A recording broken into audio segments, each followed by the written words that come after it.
আমি বলেছি 16 বছরে যে কাজ আমরা করতে পারি নাই, আমরা 16 মাসে সেই কাজের ঘাটতি পূরণ করব। কি রাজি আছেন? আপনারা রাজি আছেন? কারা কারা দুহাত তুলে দেখান।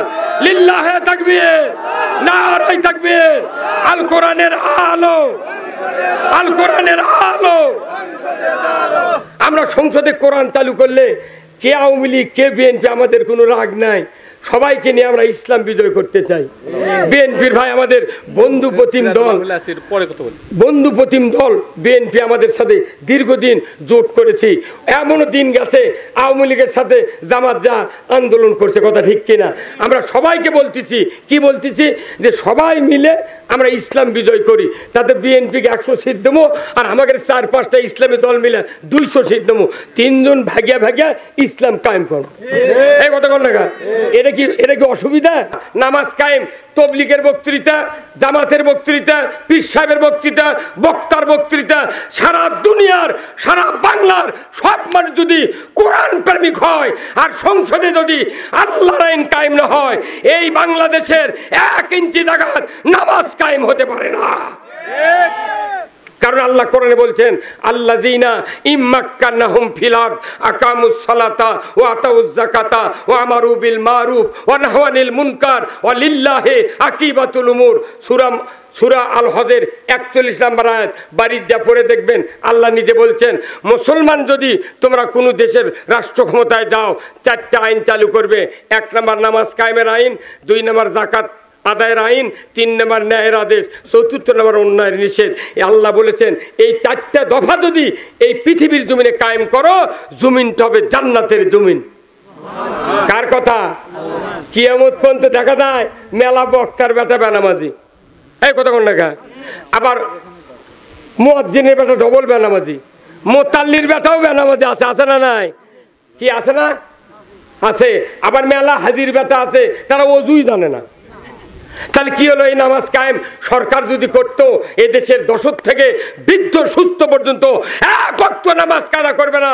আপনার ওই নামাজি সন্তান আপনার বাবার কবরে, আপনার কবরে গিয়ে দোয়া করবে, রব্বির হামহুমা কামা রব্বায়ানি সগীরা। রাসূল বলছেন, নেককার নামাজি সন্তান মৃত্যু পিতামাতার কবরে একবার যদি দোয়া করে, 40 দিনের কবরে আযাব আল্লাহ মাফ করে দেয়।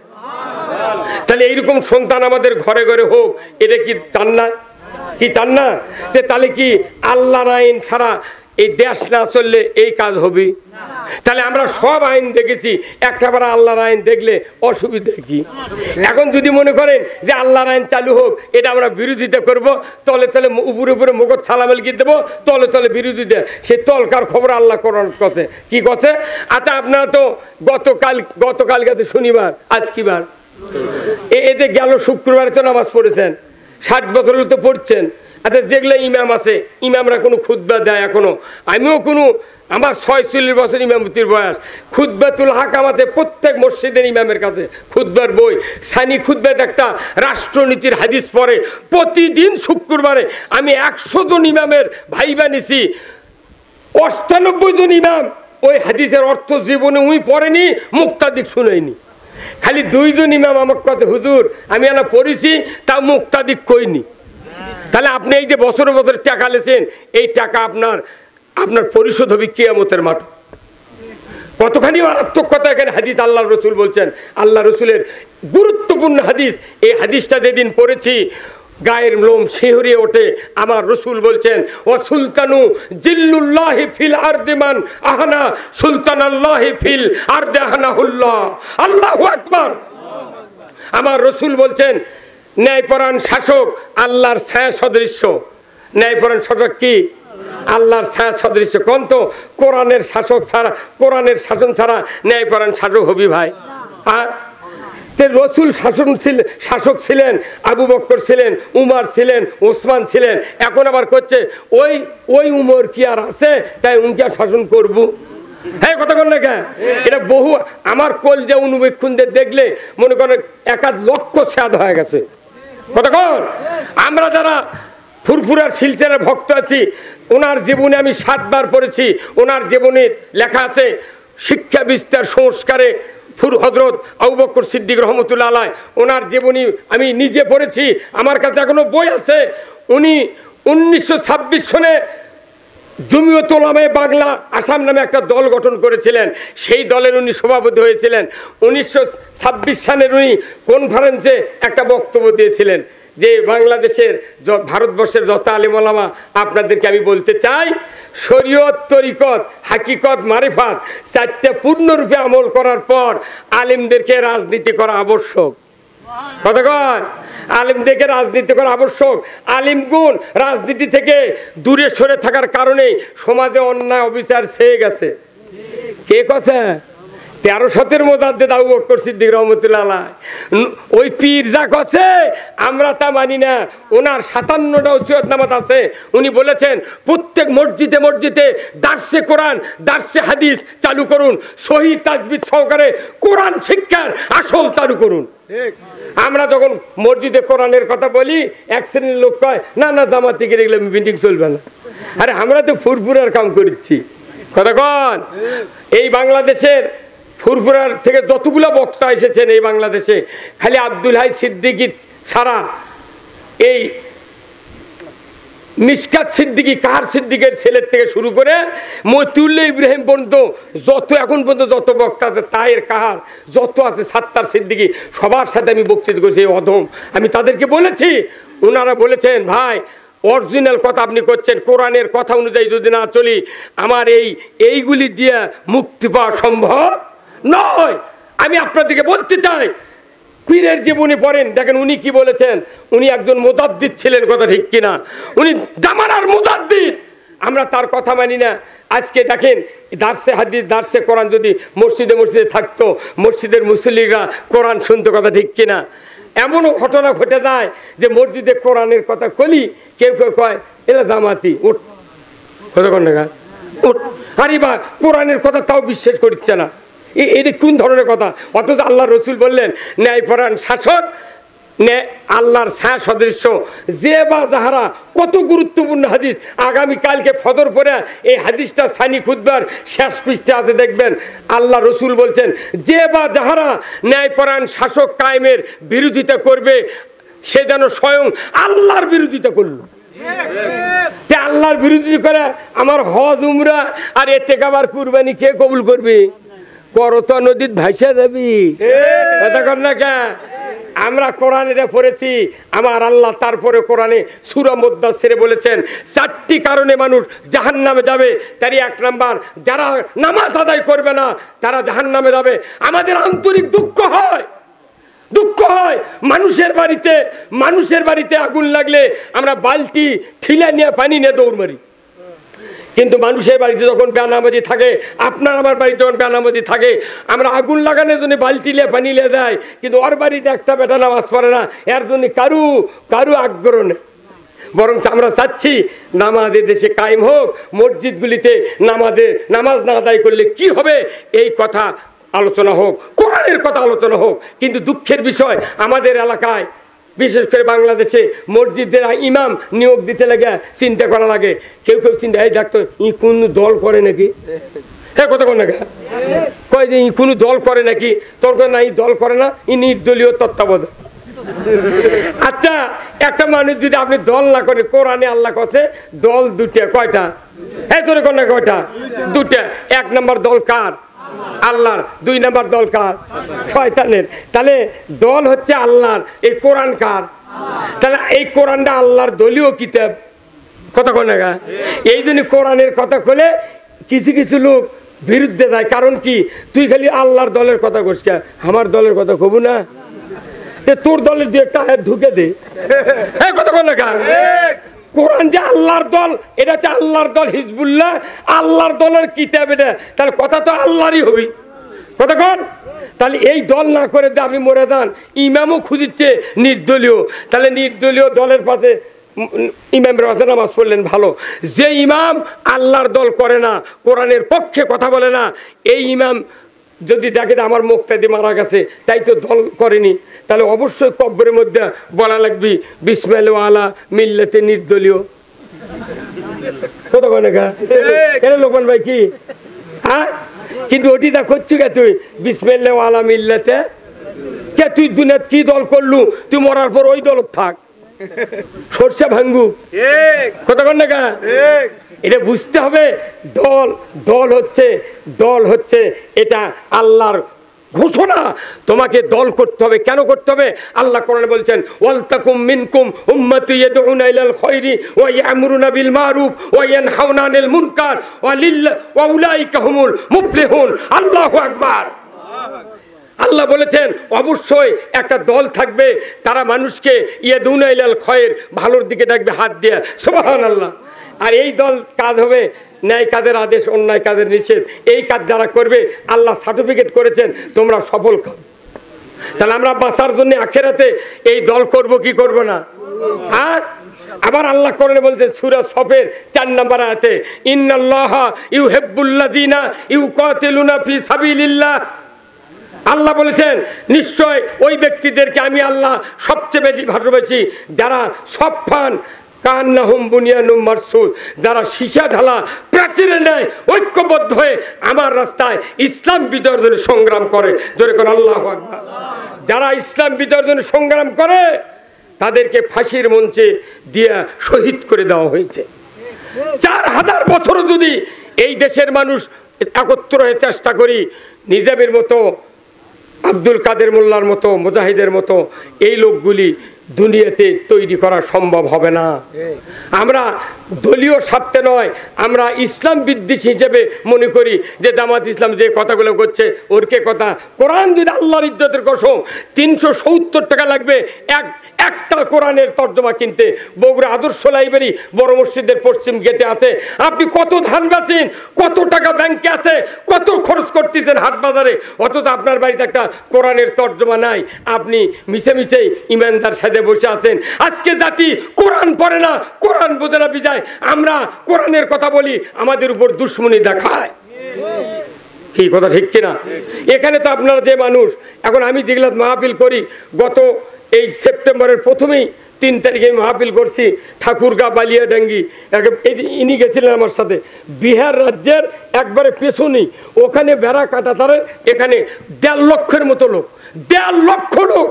তাদেরকে এইভাবে আমার বক্তৃতা যারা শুনেছেন, আমি কাউকে কটাক্ষ করি না, কাউকে গালাই না। আমি কোরআন যতদিন বাঁচবো কোরআন বুঝাবো। তাতে জাতি যদি আমার বলতে বলতে আমার জীবন শেষ হয়ে যায়, আমি কাউকে কটাক্ষ করে কথা বলি নাই, এখনো সামনেও বলতে পারবো না। আমি দরদ মাখা নিয়ে বলতেছি। আজকে বিএনপির ভাইয়েরা আছে না, বহু জায়গায় বক্তৃতা দিয়েছি। আজকে আমি 4টা প্রোগ্রাম করেছি, বগুড়া টাউনে 2টা প্রোগ্রাম করেছি। আমি নিজে কমকে 500 ইমাম নিয়ে আর 100-র মতো ওলামাদের কিনে আমি চিফ গেস্ট ছিলাম। ওখান থেকে বজলুর রশিদের বাড়িতে একটা প্রোগ্রাম করছি। কালু গরবিশা তাইব আলী মাওলানা, ওনার বাড়িতে আমি এক প্রোগ্রাম করে বাড়ি যাচ্ছি আসরের কিছু আগে। আজকে এখানে এই 5 তারিখের পর থেকে আমি বলেছি 16 বছরে যে কাজ আমরা করতে পারি নাই, আমরা 16 মাসে সেই কাজের ঘাটতি পূরণ করব। কি রাজি আছেন? আপনারা রাজি আছেন? কারা কারা দুহাত তুলে দেখান। লিল্লাহে তাকবীর, নারায়ে তাকবীর। আল কোরআনের আলো, আল কোরআনের আলো। আমরা সংসদে কোরআন চালু করলে কে আওয়ামী লীগ কে বিএনপি আমাদের কোনো রাগ নাই, সবাইকে নিয়ে আমরা ইসলাম বিজয় করতে চাই। বিএনপির ভাই আমাদের বন্ধু প্রতিম দল, বিএনপি আমাদের সাথে দীর্ঘদিন জোট করেছি। এমনও দিন গেছে আওয়ামী লীগের সাথে জামাত যা আন্দোলন করছে, কথা ঠিক কিনা? আমরা সবাইকে বলতেছি, কি বলতেছি, যে সবাই মিলে আমরা ইসলাম বিজয় করি। তাতে বিএনপিকে 100 সিট দেবো, আর আমাদের 4-5টা ইসলামী দল মিলে 200 সিট দেবো। 3 জন ভাগিয়া ভাগিয়া ইসলাম কায়েম করবো। এই কথা কন না, এটা কি অসুবিধা? কিন্তু ওরা কেউ যদি মনে করে যে না আমাকে বিরুদ্ধে কথা বলতেছে, লিল্লাহে তাকবীর, নারায়ে তাকবীর। প্রধান বক্তার আগমন, প্রধান বক্তার আগমন, আব্দুল সালাম যুক্তিবাদীর আগমন, লিল্লাহে তাকবীর। আমি আপনাদেরকে যে কথাগুলি বলতেছিলাম যে কোরআন যা বলছে সেটা মানবো না আমার বানানো কথা মানবো? কতক্ষণ কোরআনের কথা। কোরআন বলছে কেউ যদি নামাজ কাজা করে সে জাহান্নামে যাবে। কার কথা বলুন তো? সমাজে নামাজি বেশি না বেনামাজি বেশি? হ্যাঁ, তাহলে এই লোকগুলো এমনি সমাজত কি দাপট, কিন্তু নামাজ নাই, আর কি অবস্থা হবে? এই কতক্ষণ একবারে ওয়ালাম নাকু মিনাল মুসাল্লিন, আমরা নামাজি ছিলাম না। সূরা মুদ্দাসসিরের ভেতর আছে কুল্লু নাফসিন বিমা কাসাবাত রহিনা। পুরো আয়াত বক্তব্য আমার দেওয়ার টাইম নাই। আল্লাহ আপনারা দোয়া করবেন, যদি 2-4 ঘন্টা কোরআন বলবো, অর্থ বলবো, তারপরও রাত শেষ হয়ে যাবে, কোরআনের জ্ঞান কখনই বর্ণনা করা শেষ হবে না। 4টি দোষ থাকবে, তাদের থাকবে সাকার নামক জাহান্নামে যাবে। 1 নাম্বার, যারা নামাজি নাই। তা আমাদের দুঃখ হয় ভাই, আমার ভাগভাগী ধরেন, আমার ফ্যামিলি, আমার গ্রাম, আমার ইউনিয়ন, আমার ওয়ার্ড, কত লোক বেনামে যাওয়া ঘুরতেছে, কত মানুষকে নষ্ট করতেছে, অথচ আমরা দেখে দুঃখ পাই, আহা এই লোকটা নামাজ পড়ে না, এ তো জাহান্নামে যাবে। কত ঠিক কি? 2 নাম্বার হলো ওয়ালামনা কুনু তেমুল মিসকিন, মিসকিনের ব্যাপারে যারা ভূক্ষেপ করে না। মিসকিন কারা? যারা গরিব হয়ে গেছে, সাথে লজ্জা পায়, এমন লোকদেরকে বাড়ির যা হাঁটে দিয়ে আসতে হবে। আজকে বাংলাদেশে যদি যাকাত আদায় হতো, আজকে বাংলাদেশে যদি ওসর আদায় হতো, আজকে বাংলাদেশে যদি চামড়ার টাকা যদি গরিবের পাওনা আমরা পৌঁছে দিতে পারতাম, এ দেশে কোনো কিস্তির কাছে গরিবদের দেওয়া লাগতো না। হ্যাঁ, কেন? মোট জিনিসের দাম বেশি, জুতা কিনবে গেলে 6,000, 5,000, 10,000 টাকা এক জোড়া জুতা। আর কুরবানির আগে ঢাকার থেকে কয় বদমাইশ করছে, ট্যানারি খারাপ, এ চামড়ার দাম নাই। 300 টাকা চামড়া, আমার এক গরু 3 মণ গোস্ত বেশ ফেরছি। ভাটার মতিয়ার বেটার নাম কি, দয়াল করছে 300 টাকা। হুজুর এই ওই যে গেছে চামড়া খোলাই হয়নি, আমি কোনো খুলিবারে এসে নিয়ে যাচ্ছিনি, ওই যে গেছে আর আসেনি, সেই চামড়া তো পুরো মাদ্রাসার দিছি আমি। ভাই তোরা লেদা বেচে খাস, মাদ্রাসার দিসটা তো দেশে উই লেদা করি বেচিছে 700 টাকা দিয়ে। হ্যাঁ কতক্ষণ, কত দেয়া করি নাই বেচিছে 700 টাকা দেয়া। কে লিয়েছে এই রিপোর্ট লিয়া, মোবাইল নাম্বার লিছি। ওকে আবার করছি ভাই ওই 700 টাকার চামড়া কত দিয়ে বেচু? কইছে আমি বেচেছি 3,500 টাকা দিয়ে। ওরি নাম্বার দে, ওরি নাম্বার দিচ্ছে। উই করছে যে হুজুর আমি এই চামড়া বেচেছি ঢাকার পাটিক, তার নাম্বার আমার কাছে নাই, উই বেচেছে 7,500 টাকা দিয়ে। ওই চামড়া ভারতত গেছে পাকা করার জন্য। পৃথিবীর কোনো মুসলিম রাষ্ট্রে চামড়া পাকা করার মেশিন নেই, খালি ভারতত আছে। এই পুরো চামড়াগুলো কম দামে কিনে এই সিন্ডিকেট ব্যবসায়ীরা ভারতের থেকে পাকা করে নিয়েছে। একটা চামড়া বেচেছে 25,000 টাকা দিয়ে। হ্যাঁ কতক্ষণ? আমার বক্তৃতা আপনি ইউটিউবে শুনেছেন। আমি ঢাকা ধামরায় এক সংসদ সদস্য বসে রেখে আমি বলছিলাম যে যারা ট্যানারি খারাপ বলেন তারা আমাদের গইগাঁ চলে যান, আমাকে জমি 5 বছর আবাদ করবেন, আমরা এসে ট্যানারি ব্যবসা করব, দেখিস আমরা কেমনি দাম কমে। তার মানে গরিব যেটি টাকা পাবি সেটি ট্যানারি খারাপ। কথা কর, যেটি গরিব টাকা পাবি চামড়ার টাকা আমরা খাই, অথচ গরিবেরা 300 টাকা দেয়, 20 টাকা দিয়ে বকরিস চামড়া। কিরে এগুলো কে কবি? আমরাই বলি, কথা ঠিক কিনা? এই যে নন্দীগ্রাম থানা, কতক্ষণ 14টা মামলা দিচ্ছে নন্দীগ্রাম থানার। 2 জন পুলিশ ছিল, একজন ছিল আহসানুল্লাহ, আর একজন ফাঁসির ওসি, আর একজন ছিল হচ্ছে শাহিন। এই 3টা লোক নন্দীগ্রামে জলাঞ্জলি করে দিয়েছে। সেদিন ওসি সাহেবের কাছে বলেছি, ওসি সাহেব আপনি চাকরি করেন। 15 তারিখ অবস্থান কর্মসূচির পর সম্মানিত চেয়ারম্যানও ছিলেন আমার সাথে, এখানে ওসি ওখানে আমি বলছি শোনেন, আমরা কৃষিজীবী মানুষ, আমাদের গ্রামে 3-4টা দ্বীপ আছে, এই দ্বীপগুলোর মিটার চুরি করে নিয়ে যা, মোবাইল নাম্বার দিয়ে কয় এই নাম্বারে 8,000 টাকা দিলে আবার মিটারে পায়ে দেবো, অমুক জায়গায় কয়ে দেবো। তো আপনারা এই থেকে কি করলে, কি করছেন? কানছেন এমপির বাড়ি 6টা গরু চুরি হতে কতক্ষণ টাকা এই দলগোতা থেকে। আপনি এগুলো ধরে পারেন না, মিটার সড়ক ধরে পারেন না। আর আপনি কন ওই 18 জন আনোয়ার চেয়ারম্যানের বাড়ির জামাতের কর্মী, তারা নাশকতার পরিকল্পনার জন্য বৈঠক করতেছিল। গোপন তথ্যের ভিত্তিতে জিহাদি বই সহ আর ককটেল বানানোর সরঞ্জামাদি সহ গ্রেপ্তার করতে সক্ষম হয়েছি। ওটা খুব সক্ষম না? হ্যাঁ কতক্ষণ? আগামী দিনে এদেশে যদি কোন বলিষ্ঠ নেতৃত্ব কায়েম আপনারা করতে পারেন, এদেশের মাটিতে জানলা দরজা খুলে বাংলাদেশের মানুষ ঘুম পারবে ইনশাআল্লাহ। আমরা চাচ্ছি আমাদের বন্ধু প্রতিম দল বিএনপি, আমাদের সমাজে যারা লিডার, যারা অন্যায় করেছে তাদের বিরুদ্ধে আমরা প্রতিবাদ দেব। কিন্তু আমাদের বাড়ির পাশে যারা বিভিন্ন দলের সাথে জড়িত ছিলেন। আওয়ামী লীগ করতেই পারে মানুষ, কি কথা ঠিক কিনা?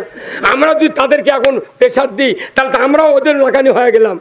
আমরা বলেছি, আমি সেদিন আত্রায় খবির চেয়ারম্যান জামাতের 20,000 মানুষের জনসভা করে যাচ্ছি, যেখানে ওর নাম কি আছে এমপি না ইসরাফিলের সিটত এখনো জামাতের চেয়ারম্যান আছে। 208টা সাইকেল 40 দিন নামাজ পড়ার পর 208 জন যুবক দিয়ে দিয়েছে। এবার 8 জন উমরা করাচ্ছে সেই জনসভার প্রধান অতিথি। আমি বলেছিলাম আওয়ামী লীগের যারা নেতৃস্থানীয় লোক আছে ঢাকায়, ওদের বিরুদ্ধে আমরা দুটো কথা বলবো। তারা আইন তৈরি করে আমাদেরকে নির্যাতন করেছে কতক্ষণ, কিন্তু যারা গ্রামে গঞ্জে আছেন আপনাদের উপর আমাদের কোনো ক্ষোভ নাই। আপনারা হেরে থাকবেন না, আসেন আপনাদেরকে নিয়ে এদেশে ইসলাম কায়েম করব। আমরা জান্নাতে যেতে চাই, আপনাদেরকে ছাড়া যাব না, এটা আমার অঙ্গীকার, কথা ঠিক কিনা? কিন্তু তারা বোঝে না। কোরআন যদি তারা বাড়িতে বুঝতো পড়তো, আজকে আমাদের সাথে এই বিরোধিতা হতো না। আমি এই জন্য অনুরোধ করছি, নবীদের যে মিশন বাংলাদেশ জামাত ইসলামী এটাই পৃথিবীতে করে যাচ্ছে।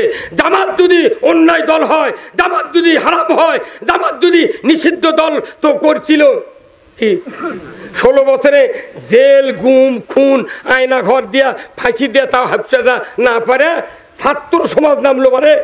ফাইবর থেকে ভার্সিটি পর্যন্ত ছাত্ররা নামিছে, মিছিল হচ্ছে, মিছিল করছে, গুলি করছে, সেনাবাহিনী করছে গুলি করো, আর এরকম থামাবে পারলে না, করছে ম্যাডাম থামবে না, একজন মারলে 30 জন আগে আসে। তার মানে এটা খালি ছাত্র ছিল না, বদরের যুদ্ধে যেরকম 5,000 ফেরেশতা দিয়ে আল্লাহ সাহায্য করেছিলেন, বর্তমানে বাংলাদেশে 5ই আগস্টের আগে ফেরেশতা দিয়া আল্লাহ সাহায্য করেছেন। আপনারা জানেন না, কোরআনে আল্লাহ তাআলা বলছেন, ও মা লাকুম লা তুকাতিলুনা ফি সাবিলিল্লাহ ওয়াল মুস্তাদাফিনা মিনার রিজালি ওয়ান নিসাই ওয়াল বিলদানিল্লাযিনা ইয়াকুলুনা রব্বানা আখরিজনা মিন হাযিহিল ক্বরিয়াতি যালিমি আহলুহা। ও মুসলমান, তোমাদের কি হয়েছে? কেন সংগ্রাম করছো না? এক শ্রেণীর বৃদ্ধ, এক শ্রেণীর সন্তান, এক শ্রেণীর শিশু, মহিলারা তারা রোনাদারি করছে, আল্লাহ এই জালিম জনপদ থেকে আমাদেরকে বাঁচাও। এই কি হাফেজ সাহেব, আমরা এটা কোরআনের কথা বলি, কোরআন ছাড়া কোনো কথা বলবো না। কাউকে আমি গালি জিন্দিগিতেও দিইনি। আমার হাজার হাজার বক্তব্য ইউটিউবে আছে, আপনারা দেখবেন, নিয়মিত দেখবেন, আপনারা বুঝতে পারবেন যে আপনাদের এই অধম এই গ্রাম সারা বিশ্বের মানুষ আমাকে বহুবার অফার দেয়, ভারতে, মালয়েশিয়া আমি যাই না, যে না ভিসা লাগাবে না, আমি তা করবো না। দোয়া করবেন, আমি এইবার 3টে মাহফিল করবো হেলিকপ্টারে। আপনারা যদি এখানে একটু নামার মতো জায়গা দেন, আমি 3টে হেলিকপ্টার নিয়ে 3টে মাহফিল করবো এই বাংলাদেশে। আমরা চলে যাব কক্সবাজার, যাব দিনাজপুর, একবার বীরগঞ্জ থানা, আর যাব কুড়িগ্রাম, ভুরুঙ্গামারি, এই 3টে জায়গায় আমরা মাহফিল করব। ইনি আমার সন্তান তুল্য, আমাকে বাপদান করে বলে। ওনার সাথে ঢাকার থেকে আমি মাজলিসুল মুফাসসিরিনের কেন্দ্রীয় সদস্য। আমি ঢাকার বুকে গিয়া হাজার হাজার লোক আমার আছে। আমি আপনাদের অনুরোধ করব, আমার যদি দোষ থাকে আপনারা ক্ষমা করবেন, কিন্তু কোরআন পড়েন, কোরআন বোঝেন। কোরআনের বিপক্ষে যাওয়া মানে আপনার ব্যক্তি জীবন লস, সামাজিক জীবন লস, পারিবারিক জীবন লস, দুনিয়ার জীবন লস, আখিরাতের জীবন লস, কবরের জীবন লস। কেউ কি ইচ্ছা করে লস খাবে? এই জীবন